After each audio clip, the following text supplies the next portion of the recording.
update sa ato ang site no, sa treasure site na to mga Kapataka TV. Mao na kini ang atong update karong adlaw sa ato ang video karon. Andam na ang atong gihimo nga hollow block para sa atong dig spot. Kay kung mahuman na kini mga Kapataka, nana nga to ang hollow block para sa pag sitting dayon. Kini di itong site mga Kapataka, no? Silyado kini sa mga bato. Mao kini mga bato nga atong nakuha dito sa ilalom. Unya mas daghan pa ang bato dito sa ilalom na nabilin karon mga Kapataka. Mao na nga atong naugon ang ilalom para makakita sad mo sa atong dig spot. Karon na nata sa ilalom sa ato ang dig spot. Mao ni ang ato ang site. Nata sa ilalom karon sa site ato mga Kapataka TV.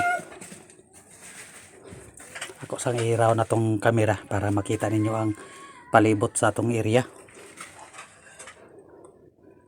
Mani siya mga Kapataka TV no, ang atong dig spot. Are may treasure marking ya. Kini siya ang pag-aralisa nato nini. Mao siya gitawag og landslide collapse. Mao kini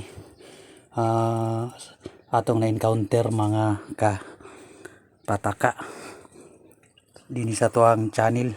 Mao na kini atong update karon og anata sa ato sa flooring. Silyado siya sa mga bato. Tanawan ninyo mga Kapataka. Dini kini siya na ang uling no. Uling ni siya mga Kapataka na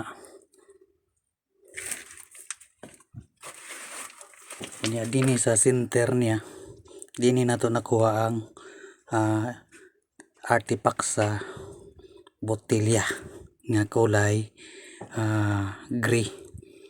Nasa pag-analisa nato mga Kapataka TV ay north west siya mga Kapataka. O ni siya ang center. Inggawas na ang tubig.